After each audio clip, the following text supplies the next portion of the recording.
Back to news. మనకంటే ముందు తరాల వాళ్లలో ఎక్కువ మంది చిరుధాన్యాలకు ప్రాధాన్యం ఇచ్చేవారు. అందుకే వారి వయస్సు పెరిగినా ఆరోగ్యంగా ఉండేవారు. దాదాపు 130 సంవత్సరాల నుంచి మనకు వరి బియ్యం అలవాటైంది. వరి, గోధుమలు చలామణి పెరిగాక చిరుధాన్యాలంటే చిన్న చూపు మొదలైంది. అసలు చిరుధాన్యాలంటే ఏంటి? వాటి వినియోగం వల్ల ఉపయోగాలేంటి? ఆరోగ్యానికి అవి చేసే మేలేంటి?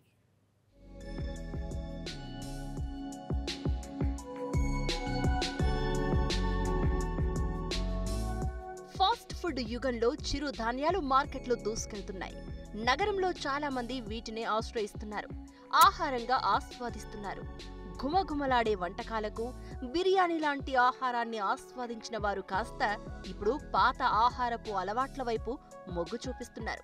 ఒకప్పుడు ప్రధాన ఆహారంగా ఉన్న సజ్జలు, కొర్రలు, వరిగెలు, ఊదలు, సామలు, జొన్నలు, రాగులు వంటి చిరుధాన్యాలకు అనూహ్యంగా ఇప్పుడు డిమాండ్ పెరిగింది. అనేక రకాల జీవనశైలి వ్యాధుల నుంచి ఊరటనిచ్చేవి ఈ సిరిధాన్యాలే. చాలా మంది వరి బియ్యం వాడకాన్ని తగ్గించుకుంటూ వస్తున్నారు.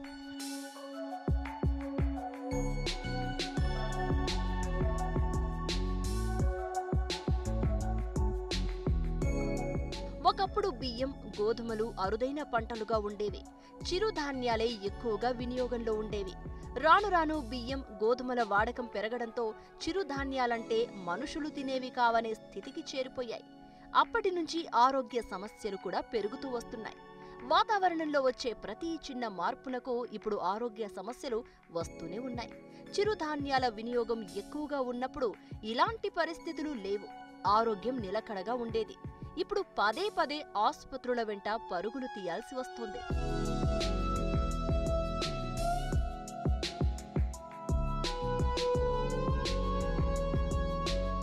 30 ఏళ్ల వయసులోనే ఉప్పెనలా వచ్చి పడుతోన్న బీపీ, షుగర్, ఆర్థరైటిస్ వంటి వివిధ రకాల వ్యాధులు తమ ఆహారపు అలవాట్లను మార్చేలా చేస్తున్నాయి. రోగాలు వచ్చినప్పుడు మందు బిళ్లలు మింగే బదులు అవి రాకుండా చూసుకోవడమే ఉత్తమమని భావిస్తున్నారు. అందుకే చిరుధాన్యాల ఆహారమే ఉత్తమమని భావిస్తున్నారు. ఈ నేపథ్యంలో సిరిధాన్యాలకు డిమాండ్ పెరుగుతోంది. ఒక పక్క ఆర్గానిక్ ఆహార పదార్థాలు రంగంలోకి దూసుకొచ్చాయి. ఏటేటా వాటి వినియోగం పెరుగుతూ వస్తోంది. దేశవ్యాప్తంగా మెట్రో నగరాల్లో ఏటా సుమారు 1000 కోట్ల రూపాయల ఆర్గానిక్ ఆహార పదార్థాల విక్రయాలు జరుగుతూ ఉండగా ఒక్క హైదరాబాద్లోనే సుమారు 80 కోట్ల రూపాయలకు పైగా వ్యాపారం జరుగుతున్నట్టు అంచనా.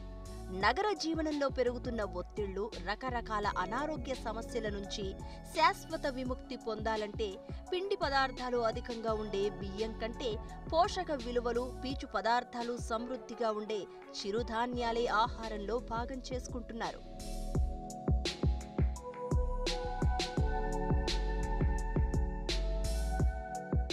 సంపూర్ణమైన ఆరోగ్య జీవితం పొందాలంటే మనం ఖచ్చితంగా సిరిధాన్యాల వైపు అడుగులు వేయాల్సిందే. మనం ఆరోగ్యంగా, శక్తిమంతంగా ఉండాలంటే ఆహారంలో కార్బోహైడ్రేట్స్, ప్రోటీన్స్, కొవ్వులు, మినరల్స్, మైక్రోన్యూట్రిషియన్స్ ఉండాలి. సిరిధాన్యాల్లో అవి పుష్కలంగా ఉంటాయి. చాలా వరకు ఆరోగ్య సమస్యలు నివారించుకోవచ్చు. సిరిధాన్యాలలో ఇనుము, calcium, potassium, manganese, zinc, magnesium, selenium, sodium వంటి ఖనిజాలు పుష్కలంగా ఉంటాయి. 1 కప్పు సిరిధాన్యాల నుంచి ఒక రోజుకి అవసరమైన మ్యాంగనీస్ 33%, ట్రిప్టోఫాన్ 32%, మెగ్నీషియం 27%, ఫాస్ఫరస్ 24% లభిస్తాయి. వరి, గోధుమల కన్నా ఎన్నో రెట్లు అధికమైన పోషక విలువలు వీటిలో ఉంటాయి. సిరిధాన్యాలలో కాల్షియం అధికంగా ఉండడం వల్ల చిన్నపిల్లల ఎదుగుదలకు, వృద్ధులలో, మహిళల్లో ఎముకల బలానికి, దంతాల వృద్ధికి తోడ్పడతాయి.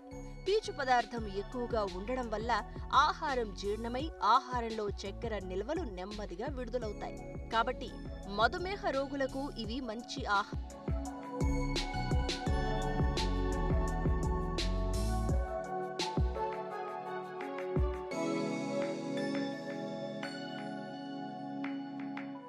సిరిధాన్యాలతో కూడిన ఆహారం తీసుకుంటే మధుమేహం, క్యాన్సర్, ఊబకాయం వంటి మొండి జబ్బులు కూడా 6 నెలల నుంచి 2 ఏళ్లలోగా వాటంతటా అవే తగ్గిపోతాయని నిపుణులు చెప్తున్నారు.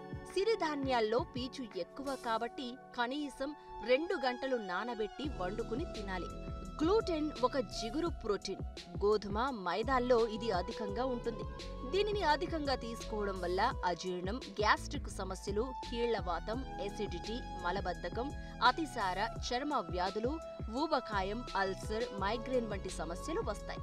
ఇలాంటివి తినకుండా గ్లూటిన్ లేని సిరిధాన్యాలను ఆహారంగా తీసుకుంటే ఎలాంటి ఆరోగ్య సమస్య దరిచేరదని అంటున్నారు.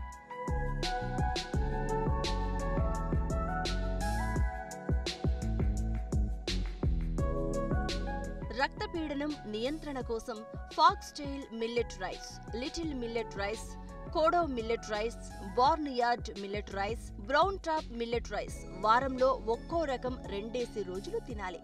కిడ్నీ సమస్యల పరిష్కారం కోసం foxtail millet rice, little millet rice, kodo millet rice, barnyard millet rice, brown top millet rice వారంలో 1 రోజు తినాలి. ఫాక్స్టైల్ మిల్లెట్ రైస్ భోజనం తినడం వల్ల నరాల వ్యవస్థ బలపడుతుంది.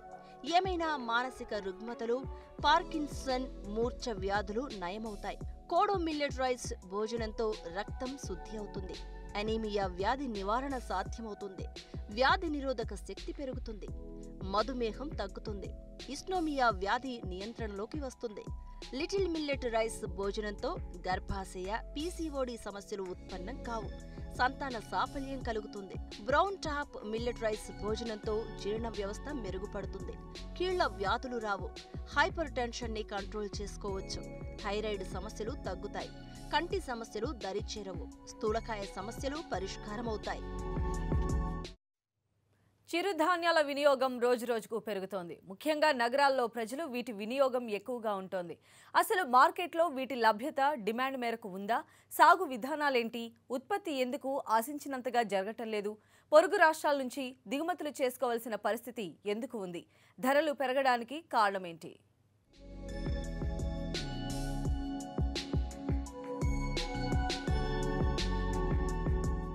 నగరవాసుల అభిరుచికి తగ్గట్టుగా ఆర్గానిక్ ఉత్పత్తులను అందచేయడంలో కార్పొరేట్ రీటైల్ సంస్థలు ముందడుగు వేస్తున్నాయి. సూపర్ మార్కెట్లలో ఇప్పుడు బ్రౌన్ రైస్, జొన్నలు, రాగులు తప్పనిసరి విక్రయ వస్తువులయ్యాయి. ఆన్లైన్ అమ్మకాలు సైతం జోరుగా సాగుతున్నాయి. మధుమేహం, అధిక రక్తపోటు, స్థూలకాయం వంటి వ్యాధులకు రాజధానిగా మారిన హైదరాబాద్లో కల్తీ ఆహారాలు ప్రజలను మరింత అనారోగ్యం బారిన పడేస్తున్నాయి. చిన్న వయసులోనే అనేక రోగాలు దరిచేరుతున్నాయి. ఎదుగుతున్న పిల్లల్లో రోగ నిరోధక శక్తి క్షీణిస్తోంది. మేధో వికాసానికి ఆటంకంగా మారింది.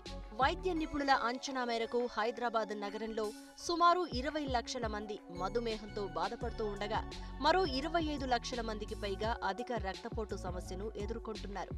ఇలాంటి అనర్థాల నుంచి బయటపడేందుకు ప్రజలు ఇప్పుడు ఆర్గానిక్, సిరిధాన్యాల ఆహారాన్ని కోరుకుంటున్నారు.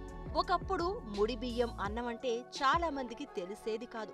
పుష్కలమైన పీచు పదార్థాలు, పోషక విలువలు ఉన్న ముడి బియ్యం తీసుకునే వారి సంఖ్య ఇటీవల అధికమైంది.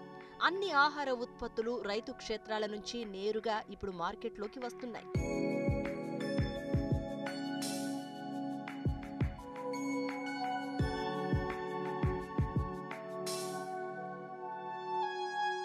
కొర్రలు, రాగులు, సామలు, అరికలు, వరిగలను సిరిధాన్యాలు అంటారు. ఇవి వేరే దేశంలో ఎక్కడా కనిపించవు. భారతదేశానికి మాత్రమే ప్రత్యేకం. వాస్తవానికి వీటి సాగు కూడా చాలా సులభం.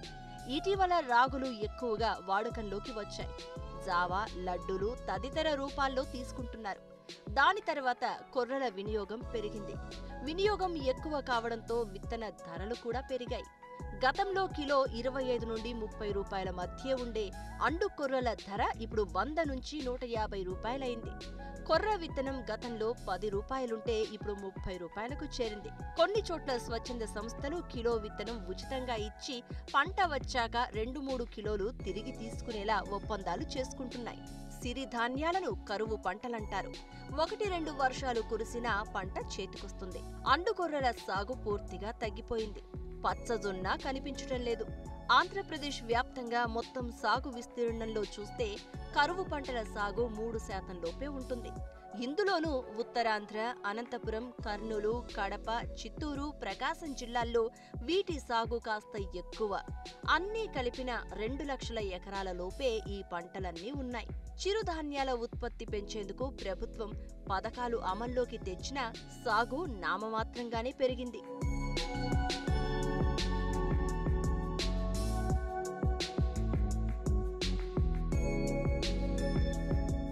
ఒకప్పుడు చిరుధాన్యాలు సాగు చేసినా కొనేవారు లేని పరిస్థితి.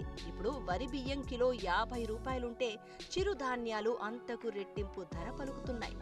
కొర్రలు 4 నెలల కిందట కిలో 40 నుంచి 50 రూపాయల మధ్యలో ఉండగా ఇప్పుడు ఏకంగా 90 రూపాయలకు చేరిపోయింది. మాల్స్ లో అయితే 120 నుండి 150 రూపాయల మధ్య విక్రయిస్తున్నారు. అండు కొర్రలు కిలో 150 రూపాయలు ఉండేది. 4-5 నెలల వ్యవధిలోనే అది రెట్టింపైంది. వీటి సాగుకు రైతులు ముందుకొస్తున్నా విత్తనం దొరికే పరిస్థితి లేదు. పచ్చజొన్నలు కొద్ది కాలం క్రితం కిలో 4-5 రూపాయలకే దొరికేవి. ఇప్పుడేమో పావు కిలో జొన్న అటుకులే ఏకంగా 50 రూపాయలకు అమ్మేస్తున్నారు. మన దేశంలో హరిత విప్లవం ఆహార భద్రతకు బాటలు పరిచింది. 6-7 దశకాల్లో అది సాగు రంగం గతిని మార్చింది. హరిత విప్లవం వల్ల ఆహారం, వాణిజ్య పంటల అధికోత్పత్తికి మార్గం సుగమమైంది. ఇదే సమయంలో పర్యావరణం, పౌష్టికాహార సమస్యలు మొదలయ్యాయి. సంప్రదాయ పంటలు కనుమరుగయ్యాయి. చిరుధాన్యాలకు ఆదరణ మందగించింది. తెలుగు రాష్ట్రాల్లో వీటి సాగు తక్కువగా ఉన్నందువల్ల ఇతర రాష్ట్రాల నుంచి దిగుమతి చేసుకోవాల్సి వస్తోంది. అప్పట్లో ప్రతి రైతు ఏదో ఒక చిరుధాన్యాన్ని పండించేవాడు. కుటుంబ సమేతంగా చిరుధాన్యాల వంటలే తినేవారు. పశువుల వ్యర్థాలే ఎరువులు. అందువల్ల ఖర్చులు పెద్దగా అయ్యేవి కాదు. విత్తనాలు దాచుకుని పంట వేసేవారు. పెట్టుబడులు భారంగా అనిపించేవి కాదు.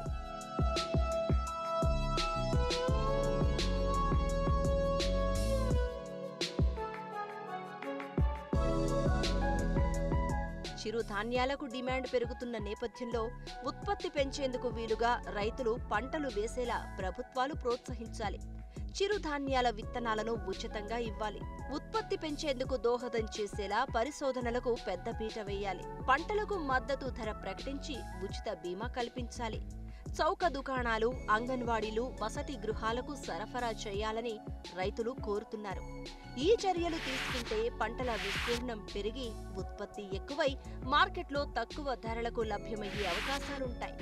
కిలో వరి పండించడానికి 8,000 లీటర్ల నీరు అవసరమైతే కిలో కొర్రలు పండించడానికి 200 లీటర్ల నీరు మాత్రమే సరిపోతుంది.